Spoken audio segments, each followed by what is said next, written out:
No a lo que tiene que ver desde el punto de vista de la psicología con la problemática social, y el profesor Eulogio Silverio, quien estará haciendo la contraparte filosófica sobre la reflexión en torno a la sociedad.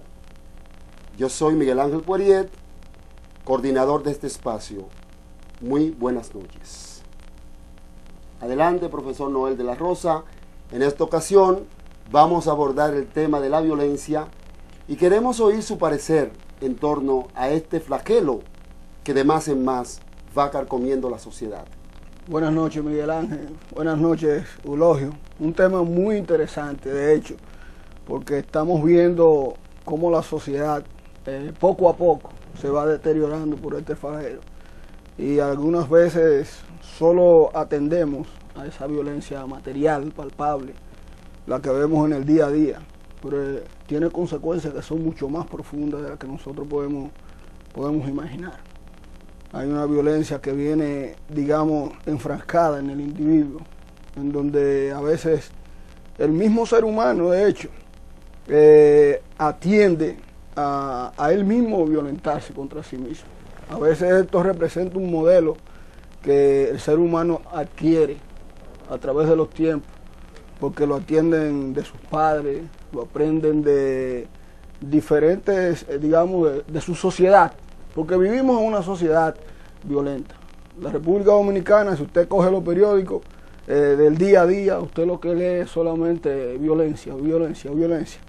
Y algunas veces la misma juventud lo que va aprendiendo son estas cosas.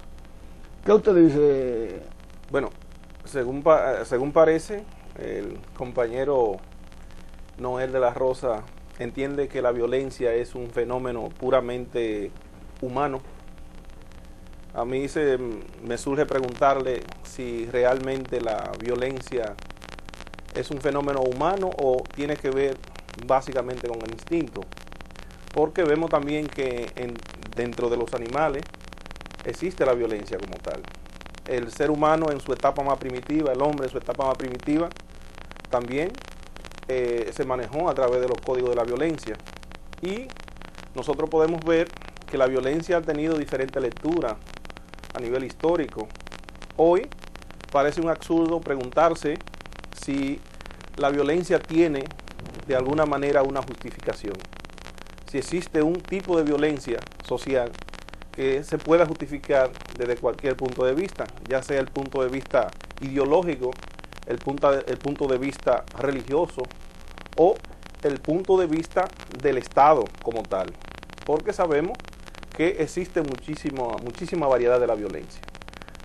Me gustaría preguntarte tú como profesional de la conducta, que me diga, a tu parecer, en tu modo de ver, ¿quién es más violento?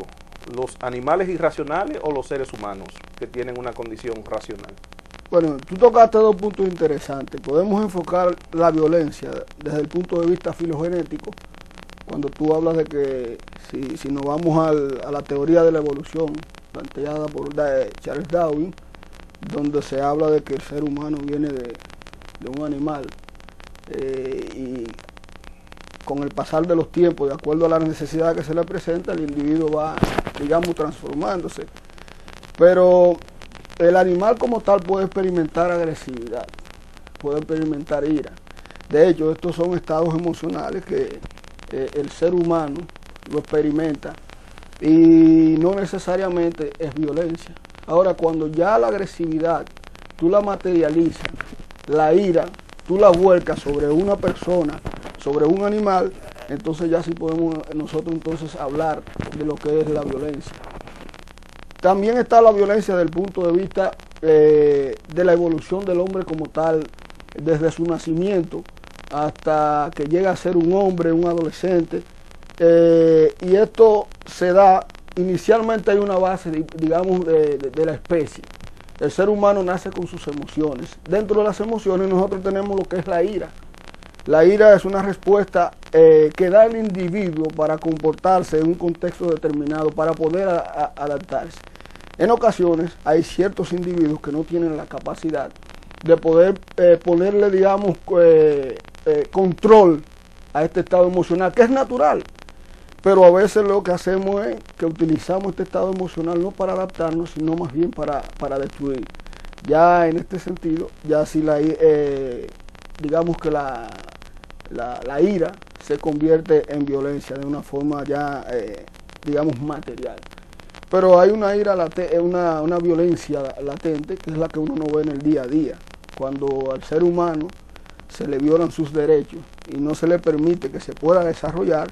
Esa es de la violencia, no salen en los periódicos de manera expresa, sino solamente salen cuando se mata a uno, cuando el hombre le da a la mujer, que es la violencia intrafamiliar o sobre el género, violencia de género, cuando el hombre abusa hacia la mujer, o cuando el hombre le pegan a un niño, que es la violencia, un tipo de violencia infantil también.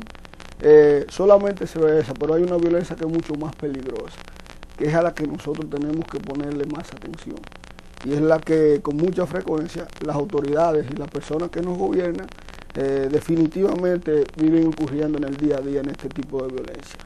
Y esto, cuando el individuo se ve frustrado, cuando el individuo ve que no puede materializar sus anhelos, sus expectativas, que no puede suplir sus necesidades, a veces él no encuentra otra forma que no sea definitivamente infligiendo violencia, tal vez en personas que no tienen la culpa de... ¿Esa violencia se justifica? No, no es que se justifique, es que hay una cadena secuencial en donde una cosa trae la otra. Tal vez la muchacha que asaltan, que violan, que viene de su universidad, no tiene la culpa de que venga una persona en un motor y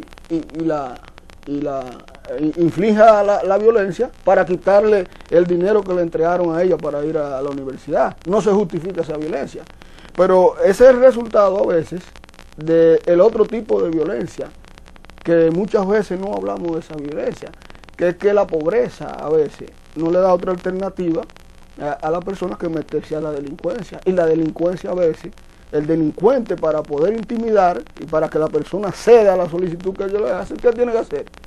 Infligir la violencia, porque hay un tipo de violencia que lo que busca es sencillamente intimidar a la otra persona para poder él lograr entonces su deber. Ninguna violencia, vamos a dejarlo por sentado, ninguna violencia tiene justificación.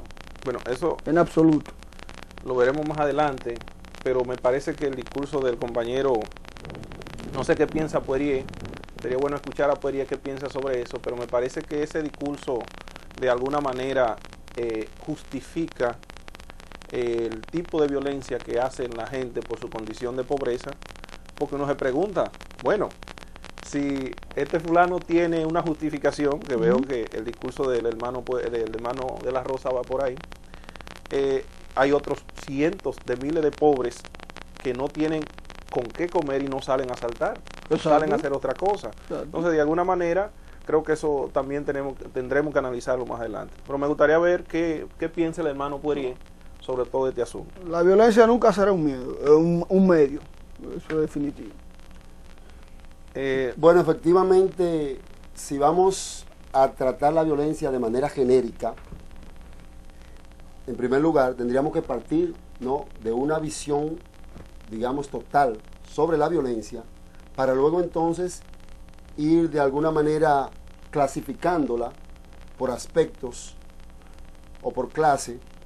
Entonces habría que ver que no es el mismo tipo de violencia que, por ejemplo, ejerce un Estado agresor que invade un país pequeño, que la respuesta que pueda darle ese Estado, que también obviamente tiene que ser violenta a esa agresión. Entonces, si a usted lo agreden y usted se defiende, y esa defensa implica una respuesta agresiva y violenta, entonces, de alguna manera entiendo yo que se justifica. Bueno, ese punto está interesante, pero eso lo vamos a terminar de ver, de profundizar cuando vengamos